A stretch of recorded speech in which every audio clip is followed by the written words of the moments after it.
Hello industry, welcome to another edition in the GT show. So where you get to ask questions about your career, about what's troubling you, about anything you need, real estate, marketing, business focused. So today I do have a question that I really wanted to address in some detail.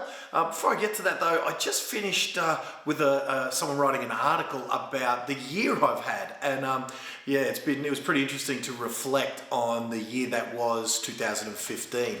Getting to sort of hang out and spend time with, on 3 separate occasions, my teenage and childhood hero Arnold Schwarzenegger, at the premiere of a Terminator movie, for goodness sake, sitting next to the bloke, sitting with him, watching Terminator Genesis, and going to his house, and of course, not least, working with him to help you guys in your careers with the rules that he's applied.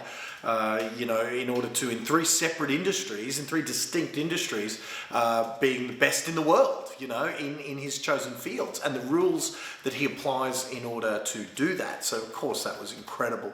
And then more recently, spending some time in a business sense with my adult business hero, Sir Richard Branson. So it really was interesting through the eyes of that article to really reflect on how incredible 2015 has been. I mean, to say nothing of my clients getting together a couple of months ago, and they've spent most of 2015 in backdoor secret Facebook chat rooms conspiring to get together to chip in, and they gave me a gift of the Harley Davidson, and one of them actually was asked, "What do you mean, a little toy Harley?" No.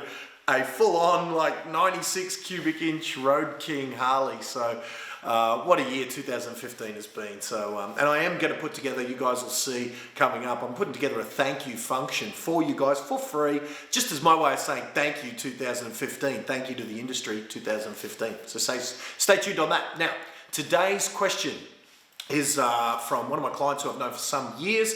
Smart guy, what he's wanting to do, and he's just saying, he said, I'm having a bit of a brain fry, that he can't quite think of what to do. I'm supposed to think out of the box, and what he's wanted to do is really reactivate some old relationships on his database, and he did use the word clean up his database, and I've heard that one before. Let me just quickly answer that one. Don't clean up your database ever. Never. I've had someone come to me once and say, Glenn, what I'm going to do is I'm going to delete anyone that I don't have full contact details on. If I don't have their first name, last name, mailing address, email address, mobile phone, I'm deleting them. I'm starting from scratch. No. If you do want to get a nice clean database, of course, you should always go for getting full contact details so that you can communicate with your clients in various and different media. Yes, you should be aiming for that.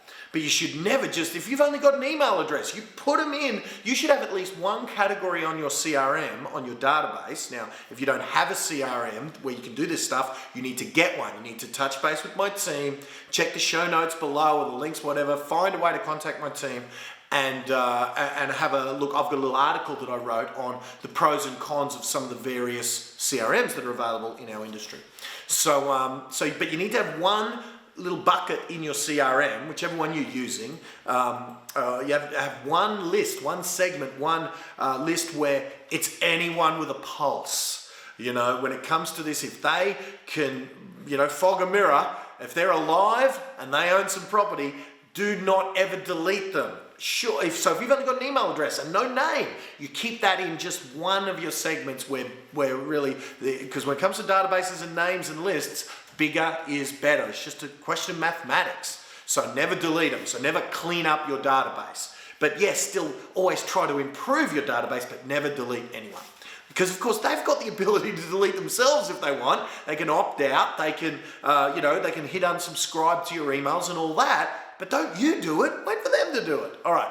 The question though was really, that wasn't the question he was asking. He was asking the question of what do I say when I'm trying to re-engage with people that I kind of haven't engaged with for a period of time? How do I reactivate a database where they haven't heard from me for a year?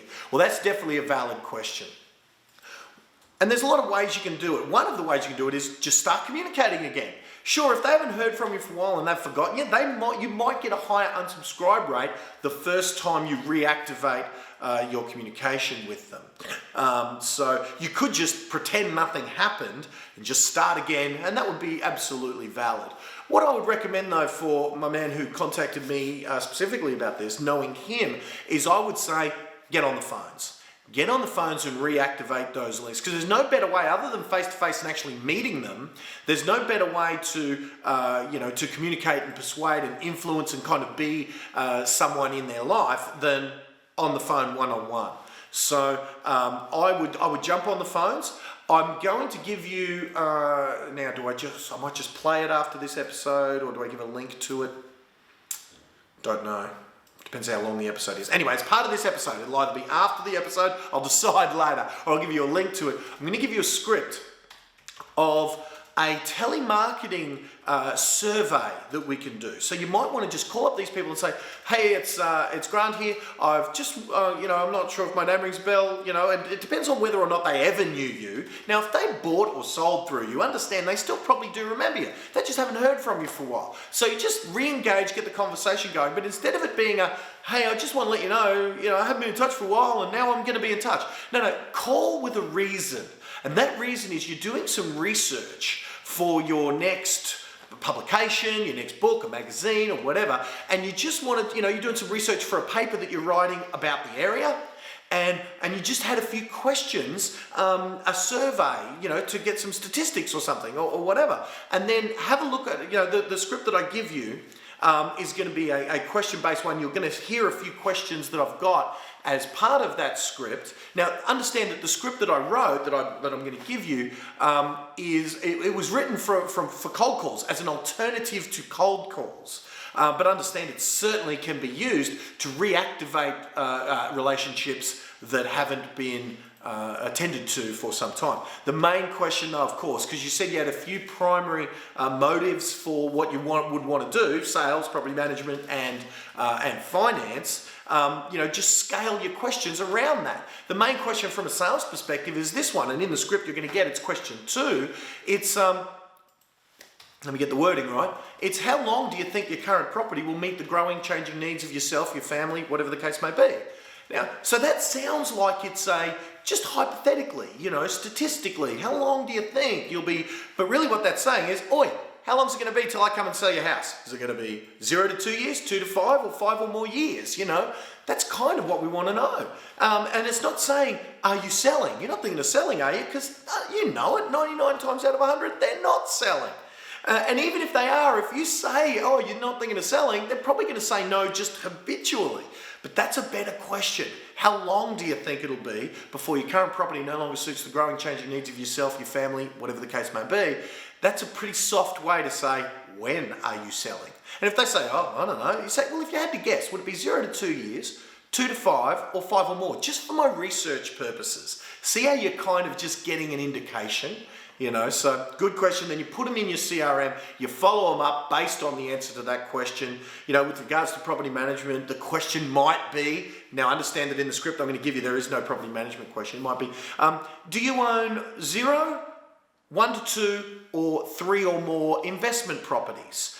Just for my research. Now, if they say, well, none, but actually I'm looking at my next one, that's not a temptation for you to jump in and into real estate mode and then say, well, am I the guy for you? No. You stay in your script. You stay in your research questionnaire mode until you get to the end. And then once you get to the end, you can maybe offer some services or some help or whatever the case may be.